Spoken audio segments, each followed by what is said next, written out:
Maka terlintas dalam pikiranku betapa keadaanku ternyata berbeda dengan keadaan ketika di majelis baginda Rasulullah sallallahu alaihi wasallam itu. Aku berkata dalam hati, kamu telah menjadi munafik karena pada akhirnya di hadapan baginda Rasulullah sallallahu alaihi wasallam keadaanmu seperti itu, dan sesampainya di rumah keadaanmu seperti ini.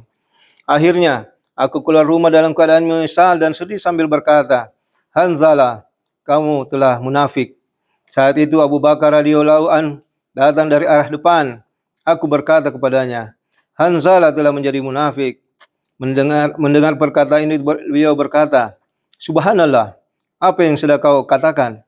Ini tidak mungkin. Kemudian aku menceritakan kejadiannya, bahwa ketika kami berada di majelis baginda sallallahu alaihi wasallam, saat beliau sallallahu alaihi wasallam bercerita tentang surga dan neraka, seolah-olah keduanya berada di hadapan kami.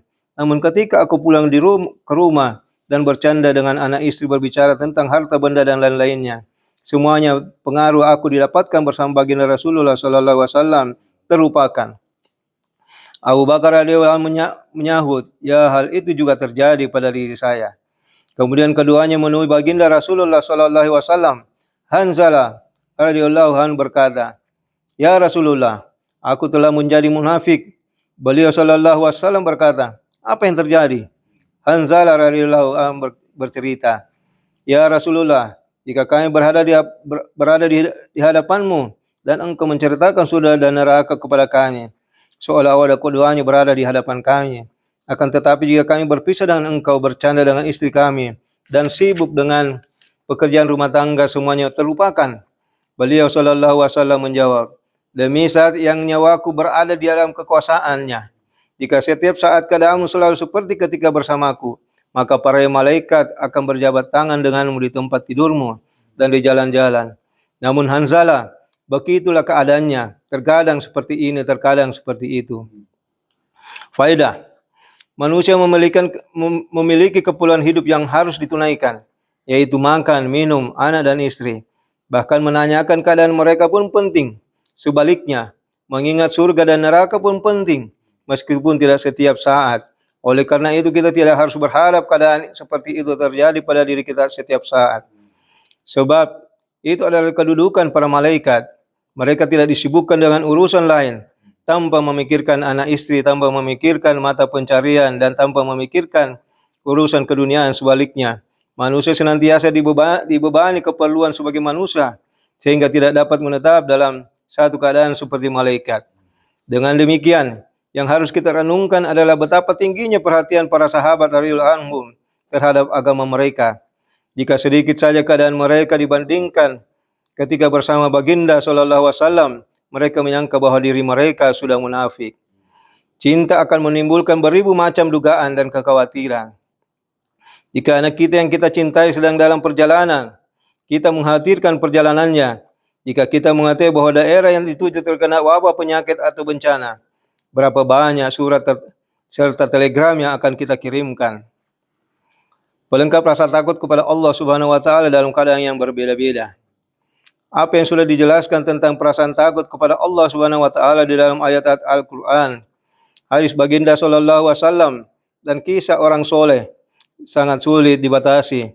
Namun secara ringkas harus kita pahami bahwa rasa takut kepada Allah Subhanahu wa taala adalah hiasan setiap kesempurnaan agama. Baginda Rasulullah sallallahu alaihi wasallam bersabda, akar segala kebijaksanaan adalah rasa takut kepada Allah Azza wa Jalla.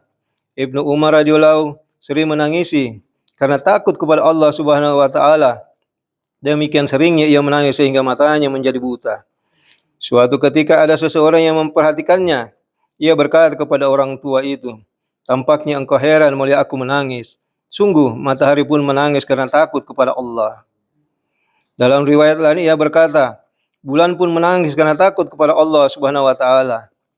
Ketika seorang sahabat muda sedang membaca Al-Qur'an dan lewatlah baginda Rasulullah sallallahu alaihi wasallam ketika bacaan pemuda tadi sampai ayat yang berbunyi, yang artinya, maka apabila langit telah terbelah dan menjadi merah mawar seperti kilapan minyak. Quran surat Ar-Rahman ayat 37.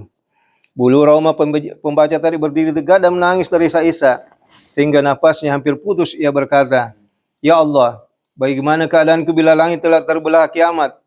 sungguh malang nasibku. Lalu baginda Nabi SAW bersabda kepadanya, tangisanmu telah menyebabkan para malaikat ikut menangis. Seorang Ansar telah menunaikan sholat tahajudnya, duduk sambil menangis terseduh-seduh. Ia berkata, aku memohon perlindungan kepada Allah Subhanahu wa taala dari api neraka jahanam. Baginda Nabi SAW bersabda, hari ini kamu telah membuat para malaikat menangis.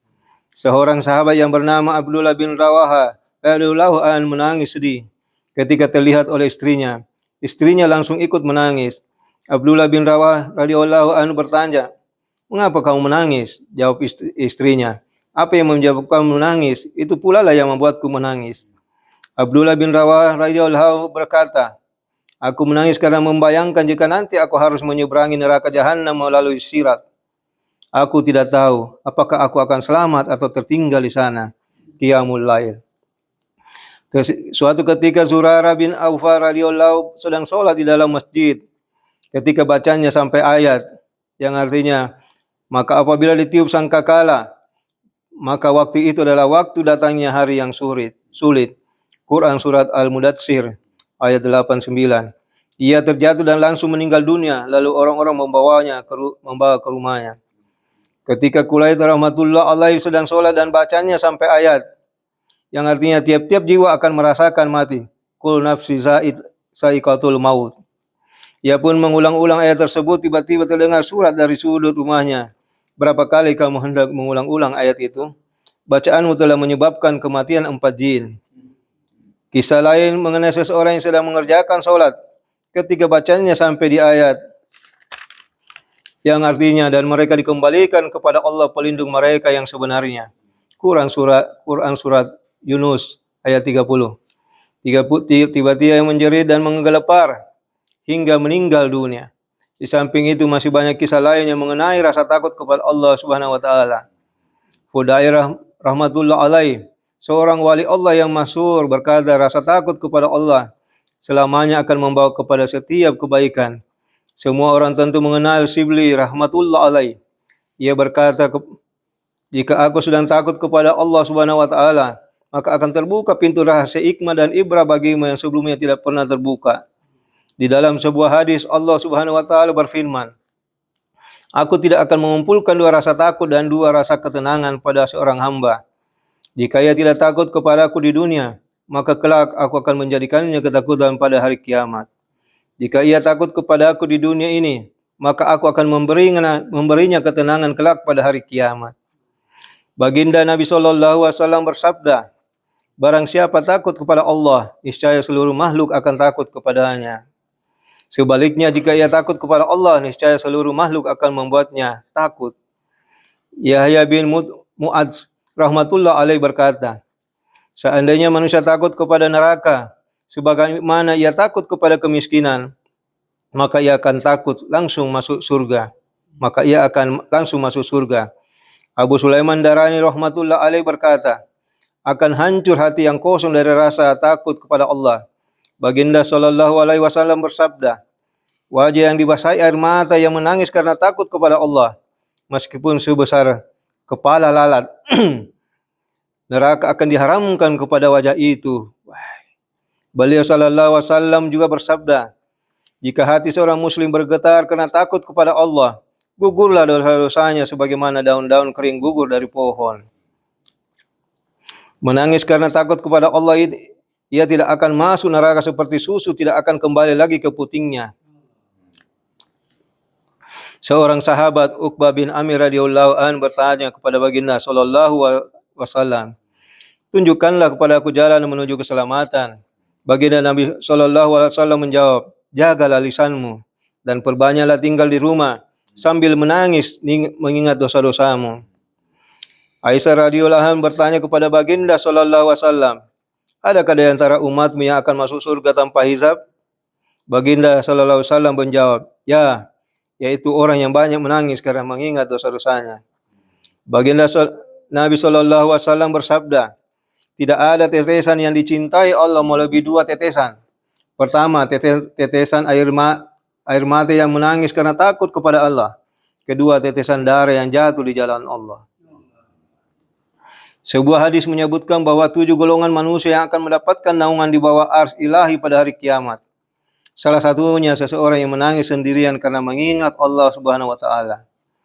Abu Bakar Siddiq radhiyallahu anhu berkata, "Jika kalian mampu, seringlah menangis. Jika tidak dapat menangis, pura-puralah berusahalah menangis. Jika Muhammad bin Munkadir rahmatullah alaih menangis, maka ia akan mengusapkan air matanya ke seluruh wajah dan janggutnya. Ia berkata, aku telah mendengar sebuah riwayat yang mengatakan bahwa api neraka tidak akan menyentuh anggota tubuh yang basah oleh air mata." Ketika mata Sabit bin Amir rahmatullah alaih sakit, seorang tabib berkata, "Berjanjilah, jika ingin matamu sembuh jangan menangis." Jawabnya, "Tiada kebaikan sedikit pun pada mata yang tidak menangis." Yazid bin Masyara rahmatullah alaih berkata, menangis itu disebabkan oleh 7 hal, yaitu gembira, gila, sakit, takut, ria, mabuk, dan karena takut kepada Allah Subhanahu wa taala. Tangisan karena takut kepada Allah Subhanahu wa taala inilah yang satu tetesnya saja dapat memadamkan lautan api neraka. Masyaallah. Ka'ab Abar rahmatullah alaih berkata, demi zat yang nyawaku di dalam kekuasaannya, sungguh aku lebih suka menangis karena takut kepada Allah hingga air mata membasahi wajahku daripada bersedekah segunung emas. Di samping itu masih ada ribuan nasihat yang menjelaskan bahwa mengingat Allah Subhanahu wa taala dan memikirkan dosa-dosa adalah penting, berfaedah, dan sumber keberuntungan. Seharusnya seperti inilah keadaan kita. Meskipun demikian, jangan sekali kita lemah semakin dalam mengharap rahmat dan karunia Allah Subhanahu wa taala. Yakinlah bahwa rahmat Allah Subhanahu wa taala meliputi segala sesuatu.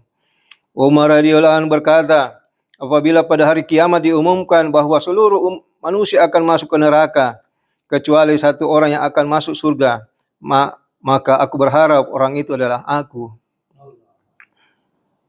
Sebaliknya, jika diumumkan bahwa semua manusia akan masuk surga kecuali satu orang yang akan masuk neraka, maka aku khawatir orang itu adalah aku.